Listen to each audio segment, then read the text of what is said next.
I was the man of my dreams, deeply in love, finally becoming the married couple I'd always envisioned. Our wedding ceremony, a culmination of my fondest dreams, was adorned with blessings from many. I imagined my parents in heaven rejoicing, but little did I know, tragedy lurked ahead. Their betrayal shattered everything. I'll never forgive them for what they've done. I'm Mary. Thomas, my boyfriend 2 years my senior, proposed to me, and at 27, we tied the knot. I lost my father in my youth and my mother succumbed to illness 2 years back. Through it all, Thomas has been my unwavering support, lifting me in my darkest hours. Our wedding, on the anniversary of 2.5 years together, marked the start of our joyous journey as newlyweds. With Thomas's demanding job, we postponed the ceremony until the schedule eased. On his days off, we visited the venue, laying the groundwork for our special day. With the date set, it was time to compile our guest list. I was blessed with an aunt and uncle who embraced me as their own daughter. After losing my father, they stepped in, showering me with cooked meals in place of my busy working mother. Their presence filled the void when she was away, ensuring I never felt alone. When illness struck my mother, they shouldered her responsibilities, sparing me the weight of it all. Even in the darkest moments, my aunt's gentle reassurances buoyed my spirits, urging me to hold on to hope for my mother's recovery. With their unwavering support, I found the strength to weather any storm. It's why, when planning my wedding, I insisted they occupy seats reserved for family. Eager to convey my gratitude, I made a long overdue visit to their home. "Mary, congratulations on your marriage," my aunt greeted me, tears glistening in her eyes. "Thank you, Auntie. I've been thinking, I want you and Uncle to sit in the seats reserved for family at my wedding. Would that be all right?" "Of course," she replied, her voice filled with warmth as she reached for a large box. "Mary, why don't you open this?" Curious, I obliged, lifting the lid to reveal a stunning white wedding dress nestled inside. Crafted from exquisite silk, it exuded elegance with a touch of charm. Delicate lace adorned the neckline, while intricate flower embroideries danced along the hem, lending it an undeniable allure. Smaller in size, it was evident this dress was tailored just for me. Instantly enamored, I gasped in delight. "Why this dress?" I inquired. "Well, your mother, my sister, she made it," my aunt explained softly. "What? Mom made this?" I exclaimed, disbelief coloring my voice. "Yes. Despite her illness, she poured her heart into every stitch, envisioning this day for you. She asked me to give it to you if ever you married. This dress embodies all the love she held in her final days. Mary, you must wear it at your wedding. It would mean the world to her," my aunt said, her eyes shimmering with tears and affectionate pride. Touched by her gesture, tears welled up in my eyes. "Thank you, Auntie. Holding on to this means everything to me. I'll cherish it, I promise," clutching my mother's handcrafted wedding dress tightly, my heart brimming with happiness. Upon returning home, I reverently hung the dress on my bedroom wall, its presence a comforting reminder of my mother's love. Determined to honor her at my wedding, I envisioned the day with renewed determination. But fate had other plans. Disaster struck one evening when I returned home from work to find the dress missing from its rightful place on my wall. Shocked and bewildered, I frantically searched the room, my heart sinking as reality set in. "How could this happen? It was right here," I whispered, the weight of loss settling heavily upon me. In a panic, I reached for my phone to dial the police. Just then, my husband walked through the door. "Mary, what's wrong?" he asked, concern etched on his face as he hurried to my side.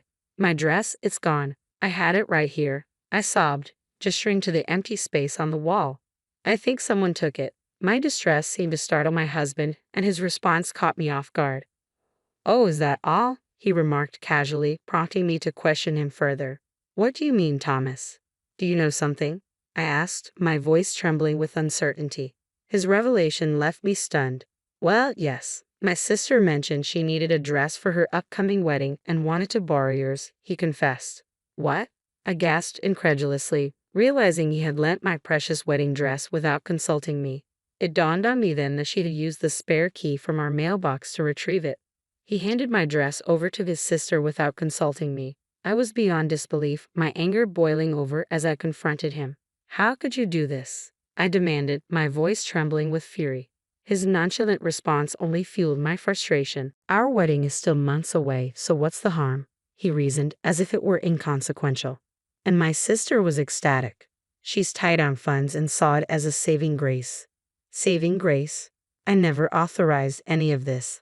I shot back, seething at his lack of consideration. That dress was a labor of love for my mother, made specifically for me. Did you forget, Thomas? It's tailored to perfection. How could you lend it out without my consent? His attempt to pacify me only infuriated me further. Relax, it's not like it's a one-time use item. You'll still get to wear it. So what's the problem? He insisted. The problem? It's crystal clear.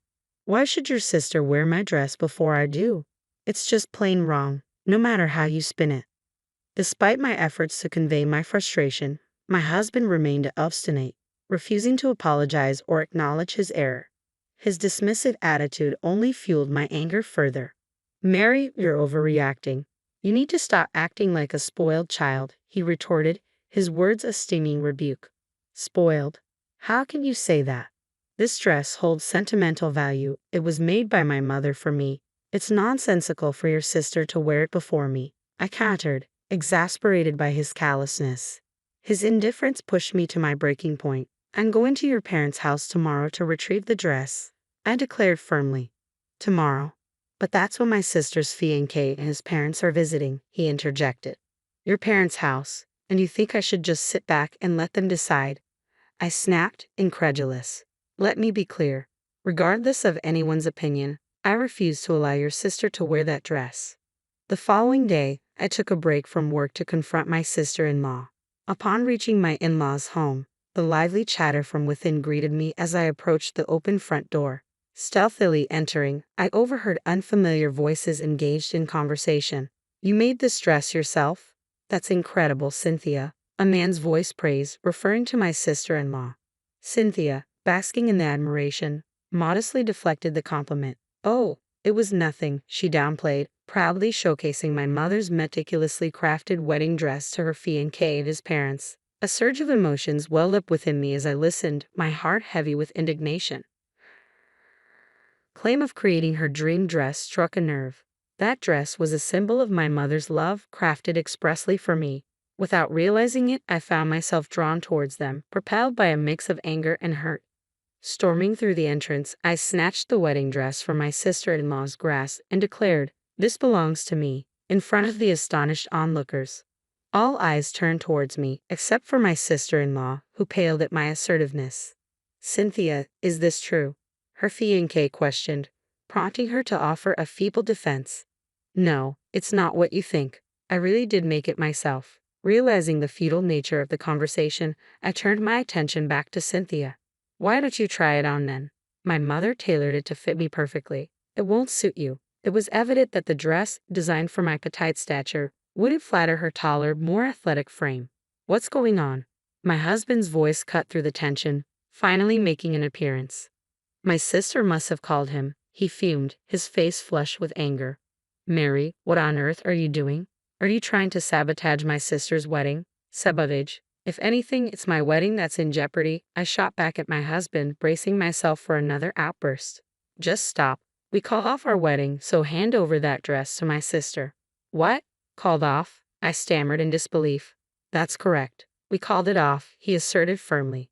My sister mentioned she's tight on funds, so we decided to gift her the $50,000 we saved for our wedding. And since we're not getting married anymore, we don't need that dress, do we? You lent out my dress without asking, canceled our wedding, and gave away the $50,000 we saved. Have you lost your mind? The realization hit me like a ton of bricks. Our marriage held little importance to him. With a heavy heart, I fell silent, feeling my love for my husband wane. Canceling the wedding was one thing, but I wanted to cherish this dress forever. And now, because of these thoughtless actions, just then, my sister-in-law's fiancé rose to his feet, his voice heavy with resignation. I guess that settles it. What? Everyone was stunned. Wait, you can't be serious. You're calling off our engagement. Why? In response to my sister-in-law's plea, her fiancé fixed her with a steely glare. Why? It's plain as day. I can't marry someone who's capable of such deceit without a second thought. It's out of the question. Even his parents mirrored his sentiments, their quiet anger evident. Well, that settles that. No more talk of marriage, my fiancé declared, ready to leave with his parents. But just as they were about to depart, My sister-in-law burst in frantic and desperate. Hold on a minute. It's ridiculous to call off the engagement over something like this, isn't it? Mom, Dad, you don't agree, do you? Despite her impassioned pleas to her parents, it was too late. Why are you glaring at me, Mom, Dad? My sister-in-law's plea fell on deaf ears as her father erupted with force. Get out, you disgrace. His words struck like a blow, reducing my typically resilient sister-in-law to tears. How could you be so heartless? This is too much, she sobbed. Stop crying. I don't recognize you anymore. Her father rebuked, his voice filled with disappointment. I can't accept someone who shows such disregard for others' feelings as my daughter, her mother added sternly. Witnessing his sister's distress, my husband stepped forward to intervene. Mom, Dad, please calm down. There's no need to blame Cynthia like this. And you, Thomas, how dare you overlook Mary's feelings? Leave this house with Cynthia, his father added, his tone unwavering. You foolish son, his father's words rang out, stunning my husband into silence, his expression one of disbelief. Then, to my surprise, my mother-in-law approached me, bowing her head in apology. I'm deeply sorry, Mary. We were misled to believe that the dress was handmade by our daughter.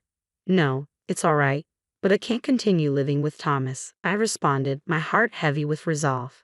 That's understandable. Our daughter is at fault here. You should move forward with your life without any concerns, she assured me. Her words struck a chord within me. Despite the turmoil, I couldn't shake the guilt of parting ways with my in-laws who had always treated me with kindness. Nonetheless, staying with Thomas was no longer an option. Mary, I'm sorry. Truly, I am. We'll make things right, have a proper wedding. Please don't mention divorce, my husband pleaded, his tone shifting dramatically after his parents disowned him. But I couldn't fathom reconciling with a man devoid of spine. I'm forging my own path now. I can find happiness without you. His plea fell on deaf ears as I stood firm in my decision. Witnessing my resolve, my husband sank to his knees in defeat. After bidding my in-laws a heartfelt farewell, I left their home, packing my belongings and seeking refuge at my aunt's house. Though initially surprised, she respected my decision and welcomed me with open arms. My aunt skillfully repaired the torn dress, restoring its former glory. With my mother's dress refurbished, I sought alimony from my ex-husband, and we finalized our divorce. Unbeknownst to me, he had been diverting our wedding funds to my sister-in-law, which resulted in a slightly higher settlement for me. Both my husband and sister-in-law faced the consequences of their actions and were disowned by their parents, now residing together in our former home. Meanwhile, my sister-in-law, who had planned to be a homemaker, found herself jobless after quitting her job. Now, my ex-husband bore the sole responsibility of supporting them both. Reflecting on my experience, I resolved to be more discerning in choosing a partner if given another chance at marriage, ensuring a beautiful wedding while wearing my mother's cherished handmade dress.